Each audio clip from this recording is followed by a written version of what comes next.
Good morning class. प्यारे बच्चों, आप सभी का श्री विजय क्लास हमारे YouTube चैनल पर स्वागत। तो प्यारे बच्चों, हमने अपना नया चैप्टर जो परसेंटेज दिया था, आज उसकी चौथी क्लास आपको मिलेगी।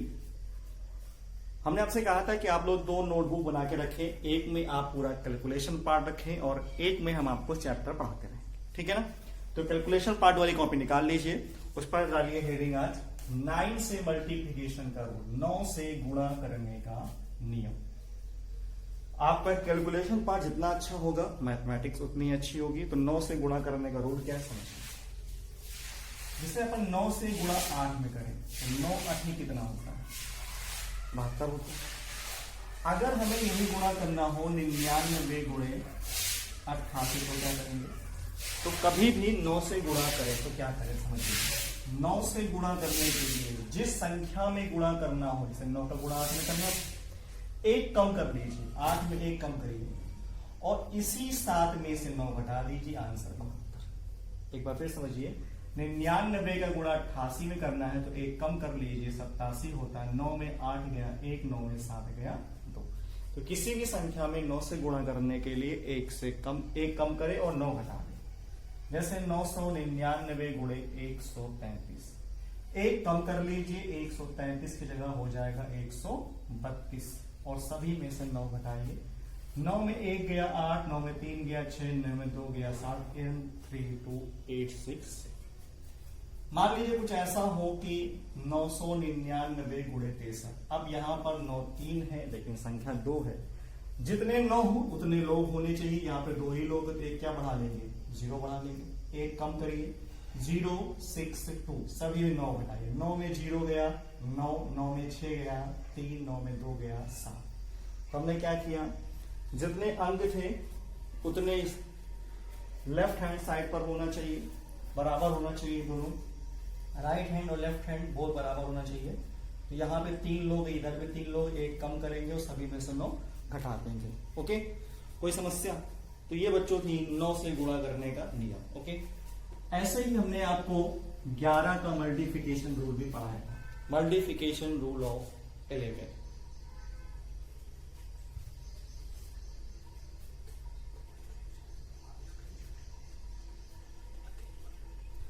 चलो बच्चों, 11 से मल्टीप्लाई का रूल क्या है। मल्टीप्लिकेशन रूल ऑफ 11, किसी भी संख्या में 11 से गुणा करने का नियम क्या होता है। 11 का गुणा 25 में करना है तो आप क्या करें, 2 अलग करें, 5 अलग करें, इन दोनों को जोड़ दीजिए। 5 में 2 जोड़िए 7। 11 का गुणा किसी भी संख्या में करना हो उसे अलग करें और जोड़कर बीच में लिखें, ठीक। जैसे 11 का गुणा 29 में करना है, आपने 2 लिखा फिर 9 लिखा, इन दोनों को जोड़े, 9 और 2 11। तो 11 में तो 2 लोग, बीच में हम एक ही संख्या लिखेंगे तो हम इस 1 को लिख देंगे। कितना बचा, 1। इस 1 को इस 2 में जोड़ देंगे तो आंसर आएगा 319। एक बार मैं फिर कैरी ऑन करता हूं, 11 गुणे 38, 3 8, 8 3 11 का 1 बचा, फिर 1, उस 1 को 3 में कैरी कर दीजिए, 408। 11 का गुणा 1232 में करते हैं, 11 का गुणा 1232 में करते हैं। तो इसमें क्या होगा, 1 अलग 2 अलग जोड़िए, 3 2 3 2 2 1, बस जोड़ते जाना है। 11 का गुणा 4 3 2 1, 4 अलग 1 अलग जोड़िए, 1 2 3 2 3 5 3 4 7। कोई दिक्कत, समझ में आ रही बात। अगला मेरा टॉपिक है 12 से गुणा करने का नियम। किसी भी संख्या में 12 से गुणा कैसे करें आप। 12 का गुणा 13 में करना है, 12 में यहां पे 2 है ना, तो आप सभी का डबल करें। 3 का डबल कितना होता है, 6। 3 का डबल 6। अब जो भी डिजिट होगी उसका डबल करेंगे, आगे वाले में जोड़ेंगे, पीछे डबल आगे जोड़। 1 का डबल कितना होता है, 2। 2 में 3 जोड़िए 5। अब एक जैसा था वैसे आगे। एक बार फिर रिपीट अगेन, 12 गुणे 23, 3 का डबल 6, 2 का डबल 4, 4 3 7, इस 2 को जैसा था वैसा उतार लीजिए। 12 गुणे 1 2 3 2, 2 का डबल 4, 3 का डबल 6 2 8, 2 का डबल 4 3 7, 1 का डबल 2 और 2 4, लास्ट वाली डिजिट एज इट उतार ली जाएगी। तो बच्चों आज आपने सीखा 9 से गुणा करने का नियम, 11 से गुणा करने का नियम और 12 से गुणा करने का नियम।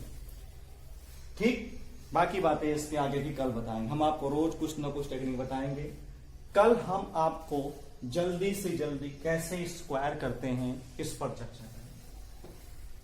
तो अब बच्चों आते हैं अपने परसेंटेज टॉपिक पर। परसेंटेज का आज चौथा पार्ट होगा।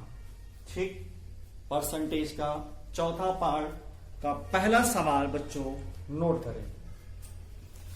तो परसेंटेज का पहला सवाल है, ए बी से 75% कम है। ए बी से 75% कम है। ए बी से 75% कम है।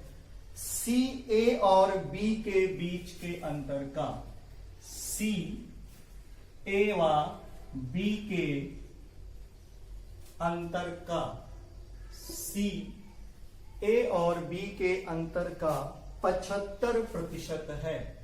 सी ए और बी के अंतर का 75% है। तो सी ए से कितने प्रतिशत ज्यादा है? सी ए से कितने प्रतिशत ज्यादा है? सी ए से कितने प्रतिशत ज्यादा? क्वेश्चन फिर से सुनिए। ए बी से 75% कम है। सी ए और बी के अंतर का 75% है। तो बोल रहा है सी ए से कितने प्रतिशत बड़ा है। देखो, ए बी से 75% कम है। बच्चों 75% की वैल्यू होती है 3/4। 75% की वैल्यू 3/4। ए बी से कम है, 4 में 3 घटा दो, ये 1 और ये हो गया 4। अब सी ए और बी के अंतर का, ये तो 4 और 1 में अंतर 3। अगर मैं 3 का 3/4 निकालूंगा तो दशमलव में आएगा। हम इन दोनों को 4 का मल्टीप्लाई बना लेते हैं। हमने पार्ट 3 में भी बताया था, ये अच्छी टेक्निक है। तो यहां पे 4 है, अगर यहां पर कोई 4 का मल्टीपल होता तो शायद आसान होता। हम दोनों में 4 का मल्टीप्लाई करते, 4 1 कम 4, 4 चौको 16। अब देखिए सी ए और बी के अंतर का 16 में 4 घटाइए 12, 12 का 3/4 कितना होता है? 9। आराम से है। तो एक बार फिर समझिएगा, ए बी से 75% कम है। 75 का मान 3/4 होता है। ए कम है, 4 में 3 घटा दीजिए, 1 और 4। सी ए और बी के अंतर, हमने जब ए और बी का अंतर निकाला 3, और 3 का 75% उत्तर दशमलव में आ रहा था, क्योंकि 75 का मान होता है 3/4। हम इसको 4 का मल्टीप्लाई बना ले, 4 से गुणा, 4 1 कम 4, 4 चौको 16। 16 में 4 गई 12, 12 का 3/4 9। अब क्वेश्चन ये हो गया, सी ए से कितने प्रतिशत ज्यादा है? तो ए के पास 4, सी के पास 9, सी ए से कितना बड़ा है? 5। सी ए से के पहले ए है, नीचे आएगा 5/4 गुणे 100। आंसर 125। कितने प्रतिशत ज्यादा या कितने प्रतिशत कम? हमने पार्ट 2 में बताया था फार्मूला a माइनस बी बटे ए गुणे 100। नीचे कौन आएगा? जिसके नाम के पहले से लगा होगा। ये हमने पार्ट 2 में बताया था, कितने प्रतिशत ज्यादा हो या कितने प्रतिशत कम हो, a माइनस बी अपॉन ए गुणे 100। हमने इजिली रेशियो बना लिया और फिर जैसे करते थे वैसे थे। आप लोग स्क्रीनशॉट ले लीजिए। कोई दिक्कत हो आप हमारे व्हाट्सएप नंबर पे सवाल के स्क्रीनशॉट भेजिए, हम आपको सॉल्व करेंगे। ये मेरा व्हाट्सएप नंबर 8574954744। चलो बच्चों अगला बढ़ते हैं आगे सवाल नंबर 2 पे।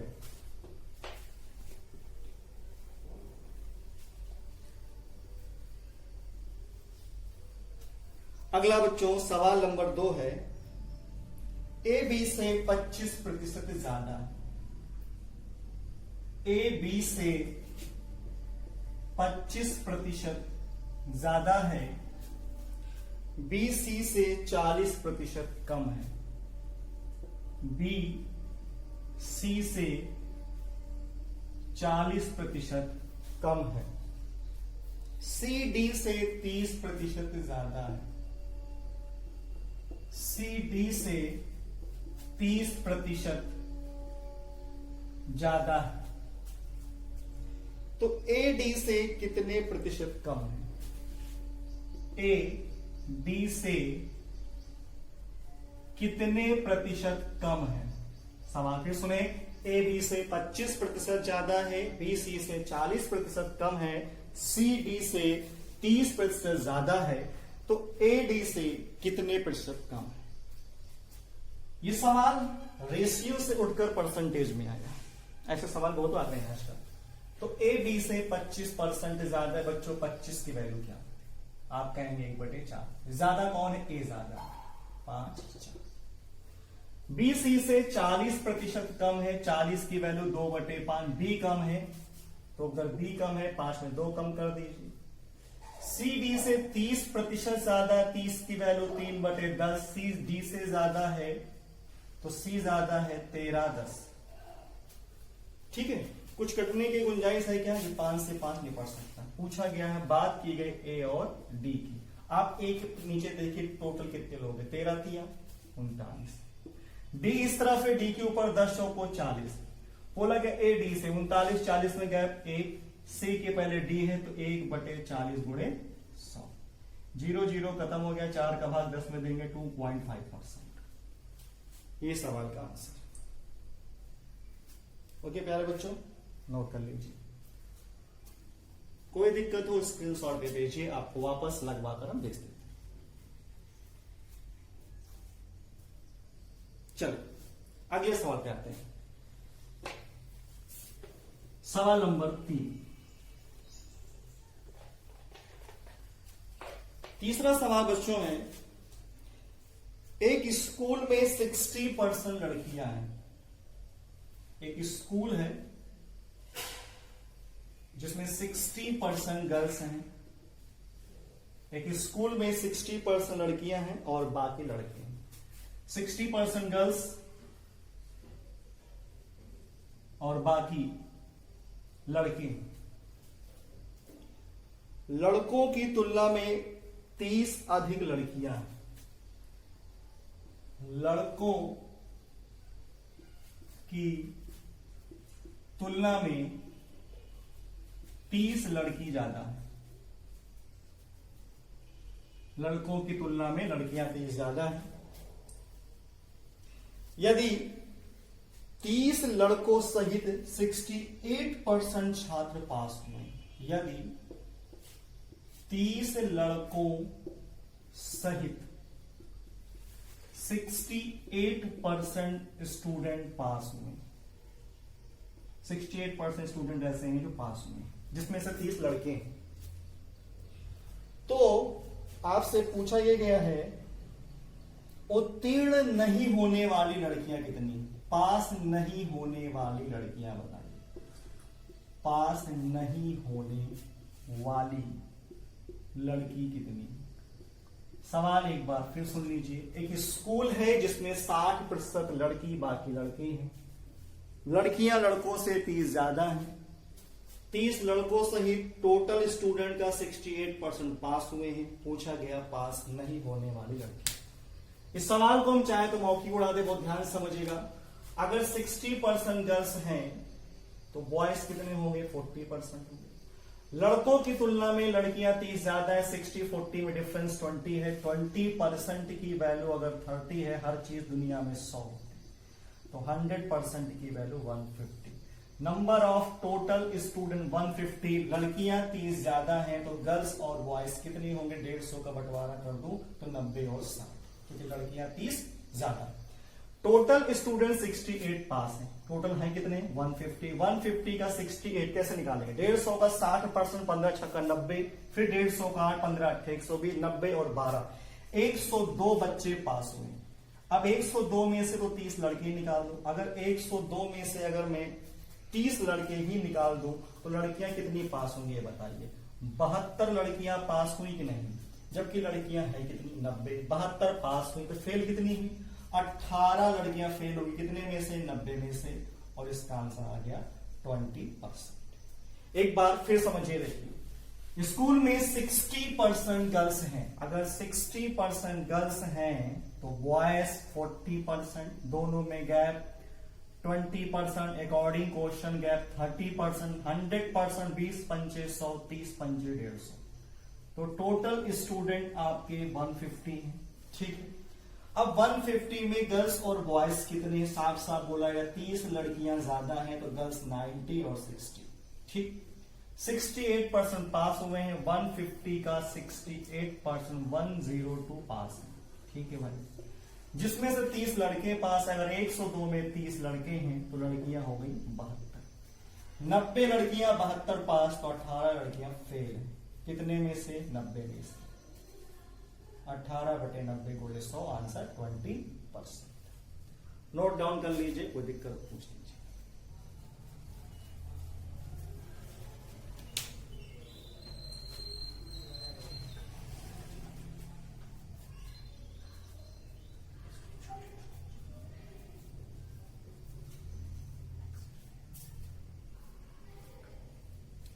तो बच्चों कोई दिक्कत?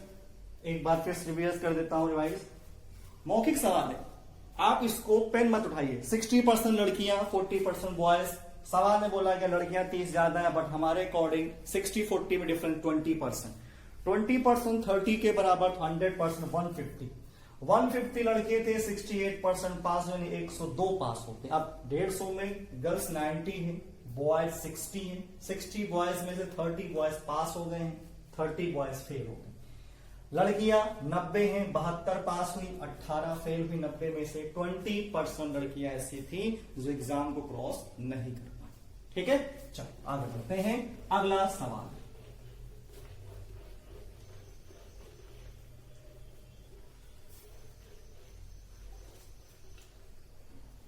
चलो बच्चों आगे बढ़ते हैं अगले क्वेश्चन की तरफ, अगले सवालों की तरफ। एक बच्चे ने 5/3 की बजाय 3/5 से गुणा कर दिया। एक बच्चे ने 5/3 की बजाय 3/5 से गुणा किया। उसे करना था 5/3 से, किया 3/5 से गुणा। कितने प्रतिशत का बदलाव हुआ? चेंजमेंट कितने परसेंट का हुआ, ये पूछा। ठीक, एक बच्चे से बोला गया कि आप 5/3 से मल्टीप्लाई करें, उसने 5/3 से बोला, उसने 3/5 से कर दिया। बोला 5/3 से कर रहे, 3/5 से 55, 25, 3 का 9, 25 से 9 कितना कम हो रहा? 16। 16/25 आंसर 64।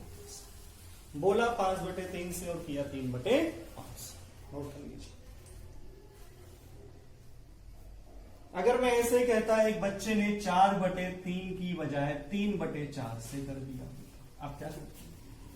4/3 की बजाय 3/4, 4 चौको 16, 3 का 9, 16 से 9, 7/16 गुणे 100। तो ऐसे सवाल आते हैं, आपको ध्यान देते रहना है। 7/16 का मान 43 होल 3/4। ठीक है, चलो आगे अगले हम खूबसूरत सवालों की तरफ बढ़ते हैं। ठीक बच्चों, अगले खूबसूरत सवालों की तरफ बढ़ते हैं। अगला हमारा टॉपिक होगा कि मिक्सचर पर आधारित, मिक्सचर और परसेंटेज जब मिल जाता है तब सवाल कैसे। इससे एक सवाल एग्जाम में पूछे ही जाते हैं। चलो तो बच्चों सवाल है, एक घोल में, एक घोल है नमक और पानी का 6 लीटर, 6 लीटर का नमक और पानी का घोल। बच्चों 6 लीटर का नमक और पानी का घोल है जिसमें नमक 5% है। 6 लीटर नमक और पानी का घोल है जिसमें नमक 5% है। 1 लीटर पानी वाष्पित कर दे, वेपर्ड कर दे। 1 लीटर पानी वाष्पित वाष्पित कर दे, वेपर्ड कर दे, तो बचे घोल में 1 लीटर पानी अगर हम वाष्पित कर दें तो बचे घोल में नमक कितने प्रतिशत? 6 लीटर नमक और पानी का एक सॉल्यूशन है जिसमें नमक 5% है। 1 लीटर नमक 1 लीटर पानी वेपर्ड कर दिया जाए तो यह आपसे पूछा जा रहा है कि बचे हुए घोल में नमक कितने प्रतिशत होगा। देखो बच्चों, इसको भी 10 सेकंड से भी कम समय में कैसे उड़ाते हैं। जब अपने पास घोल 6 लीटर का था तब इसमें नमक कितने प्रतिशत था? 5। जब 6 लीटर का था तब नमक 5% था। आपने 1 लीटर वेपर्ड कर दिया तो 6 लीटर में से अगर मैं 1 लीटर वेपर्ड कर देता हूं तो बचा कितना? 5 लीटर। अब कह रहा इसमें कितने प्रतिशत है, तो 5 से 5 क्या कैंसिल, आंसर 6%। बचे हुए घोल में नमक कितने परसेंट है? 6%। बिल्कुल आसान तरीका से हम आपको बताते हैं। स्क्रीनशॉट लेते रहिए आप लोग। अगला सवाल है 10 लीटर नमक और पानी का घोल है जिसमें नमक 8% है। 10 लीटर नमक और पानी का घोल है जिसमें नमक 8% है। 2 लीटर पानी और मिला दें, 2 लीटर पानी और मिला दें तो नए घोल में नमक कितने प्रतिशत? अभी हमने वेपर्ड किया था और इसमें ऐड किया तो क्या तरीका चेंज हो जाएगा? क्या तरीका तो वही रहेगा, तरीका क्यों चेंज होगा? तो 10 लीटर नमक और पानी के घोल में नमक 8% है, 2 लीटर पानी मिला दिया 12 लीटर हो गया। 12 में कितना है? 10 गुणे 8/12, 4 तिया 12, 4 दूनी 8, तो 10 दूनी 20/3 मतलब 6 सही 2/3%। तो बच्चों इस टाइप से सवाल आते हैं तो आप ऐसे इसको उड़ाते हैं। ठीक है, कोई दिक्कत? ठीक। अब इसमें एक सवाल घुमा कर आता है। कैसे घुमा कर आता है वो समझ लीजिए। तो जो सवाल घुमा कर आते हैं उन पे चर्चा कर लेते हैं ना। तो जो सवाल आता है वो है एक घोल में 18% नमक है। एक घोल है जिसमें 18% नमक है। एक घोल में 18% नमक है, उनमें से 25 लीटर पानी निकाल लिया जाए। घोल में 18% नमक है, 25 लीटर पानी वाष्पित कर दें। 25 लीटर पानी वाष्पित कर दें। अब घोल में नमक 24%। भाई पानी कम होगा और नमकीन लगेगा। अब नमक 24% है तो इनिशियल क्वांटिटी पानी की क्या थी? घोल की प्रारंभिक मात्रा बताओ। कह सकता है इनिशियल क्वांटिटी बताओ।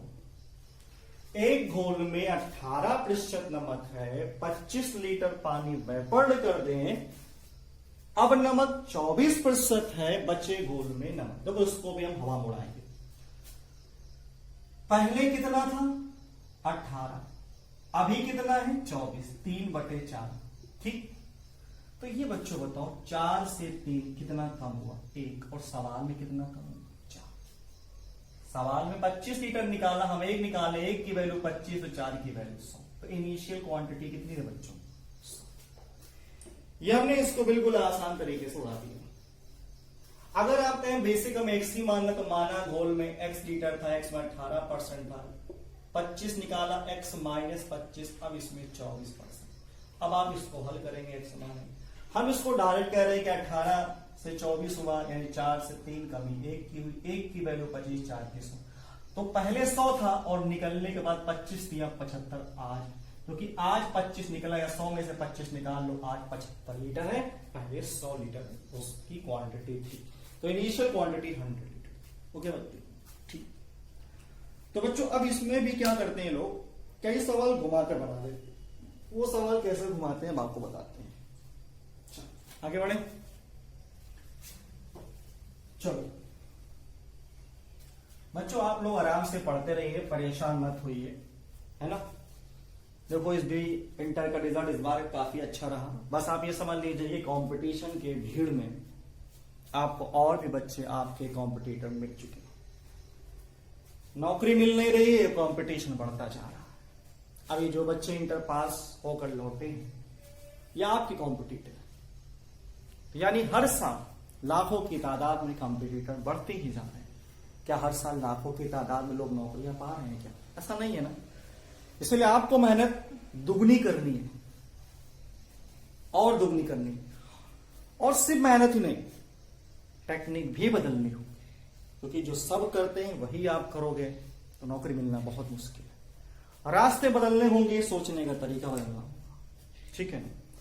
चलिए अगला क्वेश्चन है, ताजे फल में 68% वाटर, फ्रेश फ्रूट है, ताजे फल में 68% वाटर और सूखने के बाद वाटर 20% बचता है। ताजे फल में 68% वाटर है, जब ये फल सूख गया, आफ्टर ड्राई, सूखने के बाद 20% वाटर बचता है। ताजे फल में 68% पानी है, सूखने के बाद पानी 20% बचा, तो बताओ 75 केजी ताजा फल से सूखे फल कितने मिलेंगे? 75 किलो ताजे फल से सूखे फल कितने मिलेंगे? ताजे फल में 68% पानी है, सूखने के बाद पानी 20% बचता है, तो बताओ 75 किलो ताजे फल से कितने किलो सूखे फल? हम चाहें तो इसको 1 सेकंड में इसको उड़ा दें, पहले आपको समझाने की कोशिश करते। ये बताइए, आप मार्केट से ताजा फल लाए, उसे कई दिनों तक सुखाइए, तो उसमें क्या ऐसी चीज कभी खत्म नहीं होगी, वो तो नहीं रहेगी। तो आप कहेंगे उसका जो पल्प है, गूदा, छिलका, बीज, वेस्टेज चीजें, वो उतनी रहेगी। असर किस पे पड़ेगा? सिर्फ वाटर पे पड़ेगा। तो देखो मैं 2 फिगर बनाता हूं। आप मार्केट से फ्रेश फ्रूट लाएं, इसमें पानी 68% है, तो वेस्टेज कितना होगा प्रेजेंट में? 32% होगा, नहीं होगा। आपने फल को सुखा दिया, अब ये फल सूखने के बाद, सूखे फल में पानी कितना बोल रहा है? 20%। तो अब वेस्टेज इसमें खराब चीजें कितनी आएंगी? 80%। तो बच्चों क्या फल सूखने के बाद उसमें छिलका बढ़ गया था क्या? तो नहीं बढ़ा, तो यहां 80 कैसे हो गया जब यहां 32 है? तो इसका मतलब जितना वेस्टेज फ्रेश फ्रूट में होगा उतना ही वेस्टेज आफ्टर ड्राई भी होगा। तो ये बताइए 75 किलो का फल है और इसमें वेस्टेज है 32। 75 का 32 कितना गुणा करने का शॉर्ट तरीका? 75 का 3/4 गुणे 32, 4 8 32, 8 3 24। 75 केजी में 24 किलो वेस्टेज है। तो बच्चों 24 किलो वेस्टेज तो इधर भी होगा, और ये 24 किलो कितने के बराबर? 80 के बराबर है। तो अगर 80% की वैल्यू 24 है, तो 100% की वैल्यू 24/80 गुणे 100, 8 3 24। आफ्टर ड्राई सूखे फल का वजन 30 केजी। फिर समझिए, फ्रेश फ्रूट वेट 75 किलो, उसमें सूखा 32, 75 का 32, 24। सूखने के बाद भी 24 ही रहना चाहिए, जो कि 80 के बराबर, तो 8 3 24। आफ्टर ड्राई उस फल का वेट 30 केजी हो जाए। लेकिन पेपर में आपको इतनी लंबी कहानी वाली नहीं लिखनी है, इसको सेकंडों में उड़ाना है। ये तो समझने की बात है। आप समझिए कैसे उड़ाते हैं। हमने कहा कि ताजा फल हो या सूखा फल, दोनों में कॉमन क्या है? वेस्टेज। ताजे फल में पानी 68% वेस्टेज 32, सूखने में पानी 20% वेस्टेज 80। इसको मैं हल करूं 2 5। तो बच्चों ये बताओ, लिखा है फ्रेश फ्रूट का वेट 75, जो ज्यादा होगा वो ताजा फल होगा, जो कम होगा वो सूखा फल। 5 की वैल्यू 75, 5 75 का कितने गुना होता है? 15 पना 75। तो बच्चों 15 दूनी 30, आंसर खत्म, है ना आसान तरीका। फिर समझिए, 32% ताजे फल में, 80% सूखे फल में, 2:5। जो ज्यादा होगा याद रखना वो ताजा फल होगा, जो कम होगा वो सूखा होगा। ताजे फल का वेट 75 है, 15 पना 75 तो 15 दूनी 30। ये सवाल का आंसर हो गया। कोई दिक्कत? कोई भी दिक्कत हो आप मुझे स्क्रीनशॉट भेजते रहिए, आपकी समस्याओं को मैं दूर करता हूं। ठीक है, अब एक ऐसा ही सवाल है, 20 किलो ताजे फल में 96% वाटर। 20 केजी ताजे फल में, 20 किलो ताजे फल में 96% वाटर है। सूखने के बाद वाटर 95% रह जाता है। सूखने के बाद वाटर 95% रह जाता है। तो बताओ सूखे फल का वजन क्या होगा? तो बताओ सूखे फल का वजन क्या है? तो बताओ सूखे फल का वेट क्या होगा? क्वेश्चन फिर समझिएगा, 20 किलो ताजे फल में 96% वाटर है। जब ये फल सूखता है उसमें वाटर 95% रह जाता है। तो बताइए सूखे फल का बच्चों वेट क्या होगा?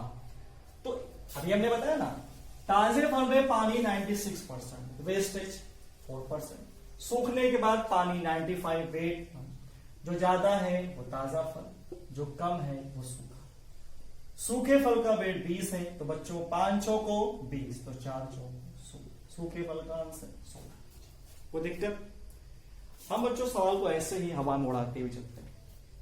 कारण है नौकरी आपको करनी है तो आपको सब फास्ट फंडे सीखने होंगे। ठीक है ना? इसलिए अब आप कह रहे हो कि हमें ना समझ में आता है, कोई तो है जो समझ रहा है, तो फिर नौकरी कैसे मिलेगी आपको? अगर आपको भी सीखना होगा ये तरीका, तभी आप नौकरी तक पहुंचोगे। इसलिए सीखिए इन तरीकों को। चलिए अगला क्वेश्चन है, ताजे फल में 90% वाटर है। ताजे फल में 90% वाटर है और सूखे हुए फल में, चलो बच्चों अगला सवाल है, ताजे फल में 90% पानी, सूखे फल में 12% पानी, सूखे फल का वजन 50, ताजे फल का वजन। अभी तक सवाल में ताजे फल का वजन पता था, सूखे फल पूछ रहा था, इसमें सूखे फल दिया, ताजे फल पूछा। 90% पानी है तो वेस्टेज 10, सूखे फल में पानी 12% है, वेस्टेज 88, मतलब 5/44। हमने आपसे कहा था जो ज्यादा होता है वो ताजे फल का वेट मान लेते हैं, जो कम होता है वो सूखे फल का। और सूखे फल का वेट 50 है, 5 दहम 50, 44 दहम 440। तो ताजे फल का वेट बच्चों 440। आप लोग स्क्रीनशॉट ले लीजिए। अब आते हैं इसका तीसरा पार्ट जो होता है वो थोड़ा सा अलग होता है। ठीक है, ओके, थैंक यू। आगे मिलते हैं अगले सवाल पर। चलो बच्चों अगला सवाल है, 50 केजी